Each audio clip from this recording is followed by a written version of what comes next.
Hey guys, welcome back to my channel.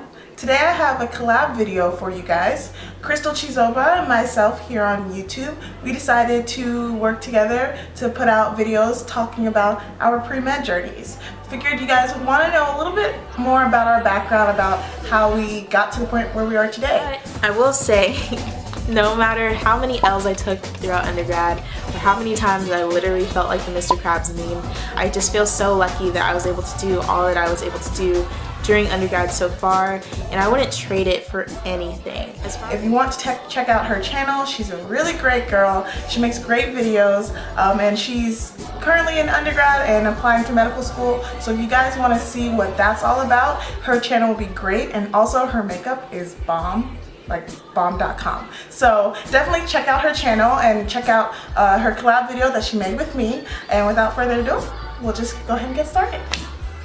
Oh my god, okay, first off, thank you for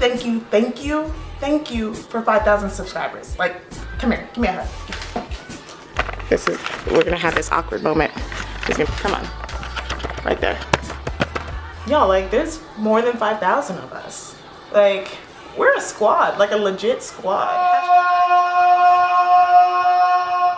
I'm so grateful, you guys don't even understand. Hashtag Med Squad. Religion.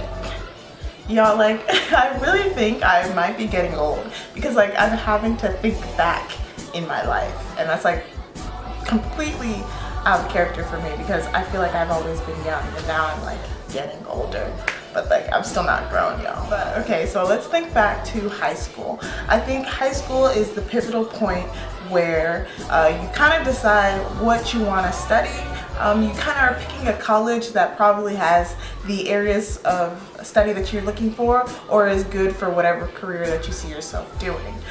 So for me, I knew I was going to be pre-med. In high school, I took some classes that were like allied health, things like medical terminology and some other classes of that sorts. I took those classes in addition to volunteering and doing some community service that were all health oriented, and by that I kind of knew that this was the field that I wanted to go in, and I had an inkling that I wanted to be a doctor.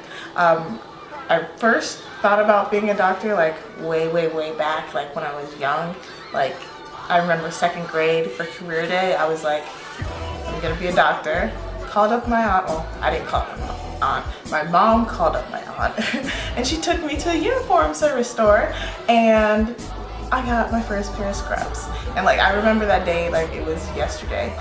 So then fast forward to high school and me knowing for sure I wanted to go into some sort of health-oriented field, and I want to be a doctor, just like I thought I used to want to be a doctor when I was a kid. Funny fact, lots of people in my family actually think that I should have been a lawyer, mainly because I like to debate, but like fun debate. In addition to the fact that all I watch in my spare time are crime shows and Food Network. Like, those are the two things that you can probably find me watching on tomorrow. Thinking back to college, I went to college at Duke University.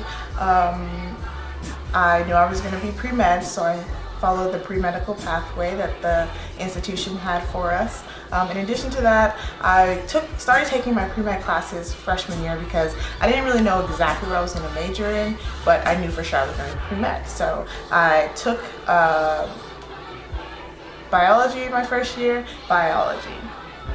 No, that's not true. I actually started my first year of college taking I took honors chemistry, which is like the advanced chemistry, which means I got credit for one of the gen chems, and then the advanced or honors chemistry counted as my second credit. So I only actually took one course for general chemistry, and then I followed it up with organic chemistry, and that led me through the summer session. In addition to that, I also took calculus during my first year. I learned that, you know, calculus is kind of where my love for math ended.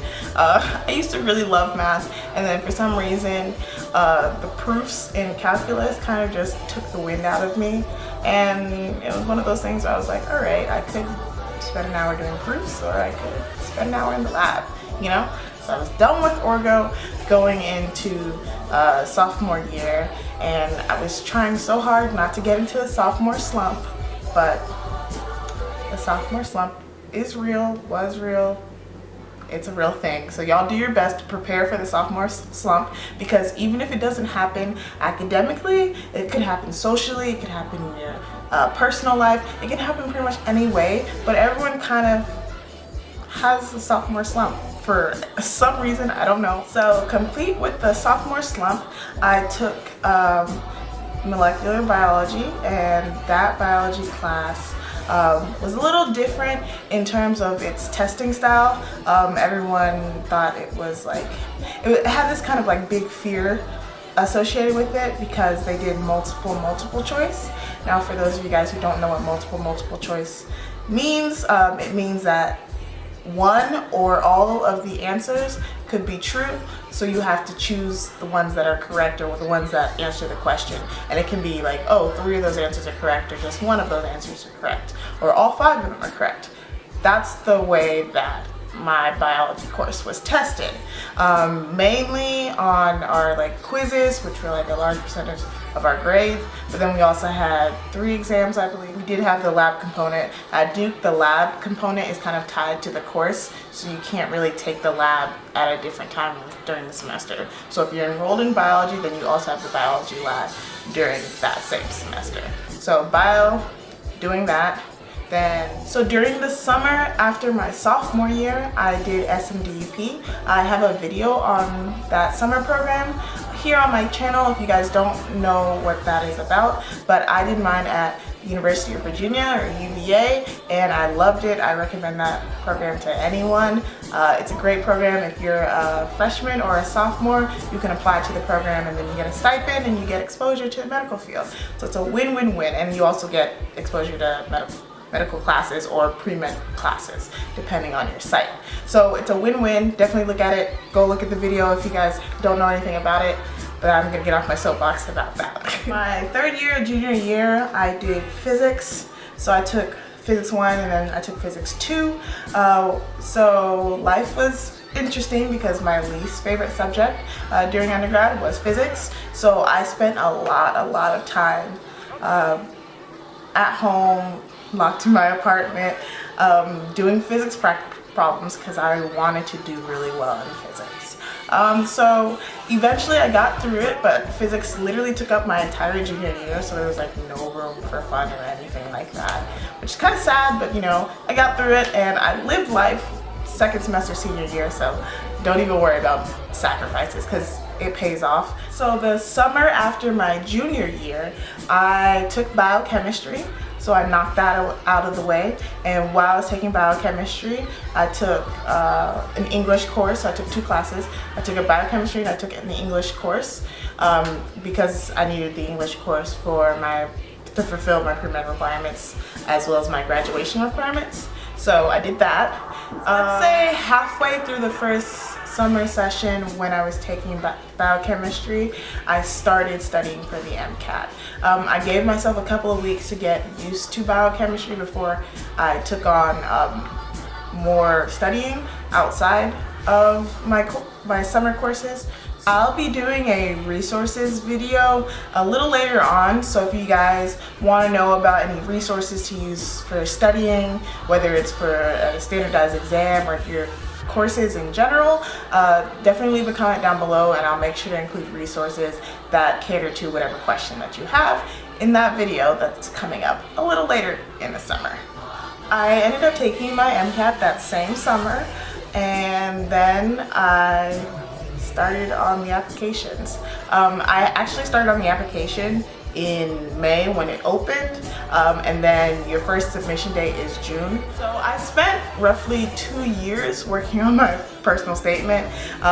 Not 2 active years. I originally wrote the bare skeleton of my personal statement during SMDP, and then I worked on it a little bit towards the end of junior year, and I worked on it all summer, and then it took on the shape of what it actually came to be when I actually submitted my application. So senior year, really, I don't have anything pre-med oriented to tell you guys about. That's because I did college right, so my senior year was really fun.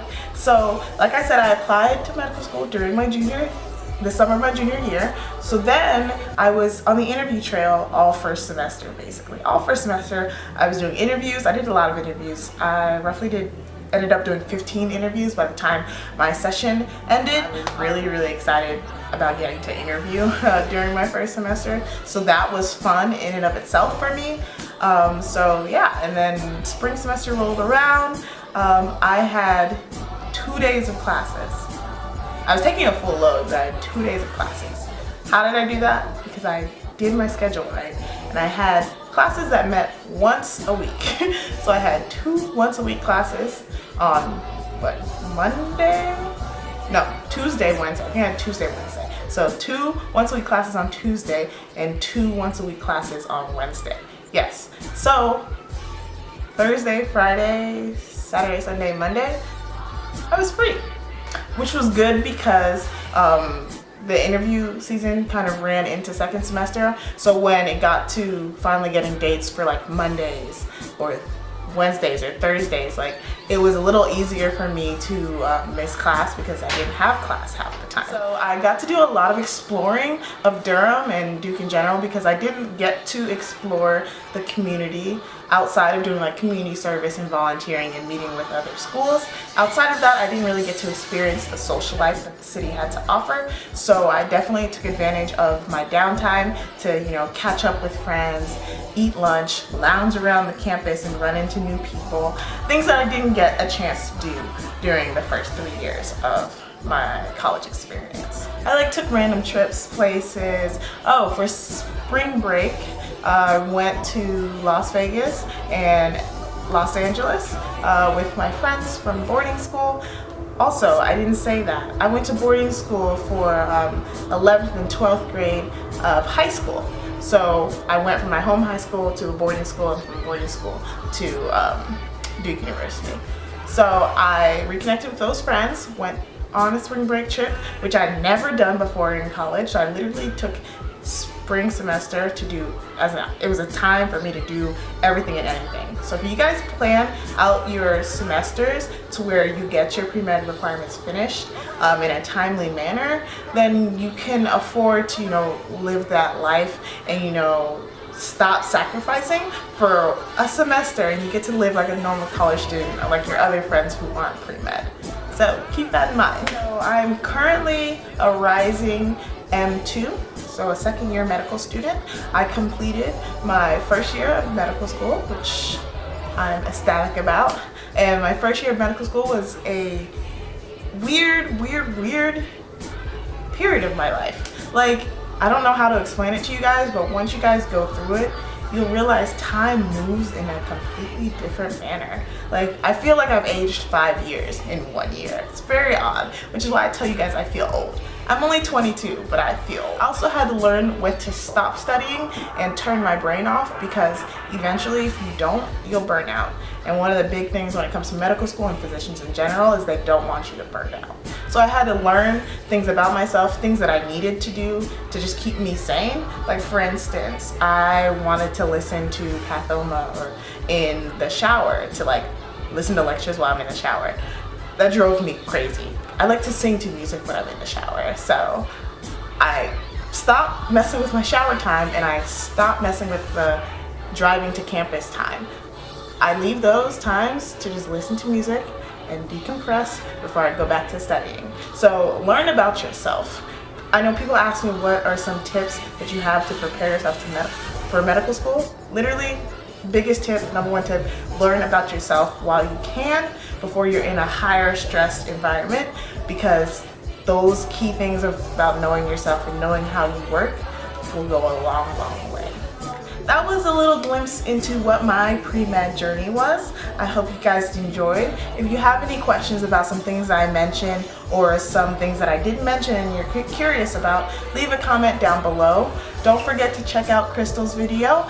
She made one telling about her pre-med journey as well, and she's currently in the application phase. So definitely go over to her channel and check out what she has. So I'll see you guys in my next video. Don't forget to subscribe, and oh my god, thank you for 5,000 subscribers. I love all of you guys, and we'll have to figure out a way to celebrate in the next video.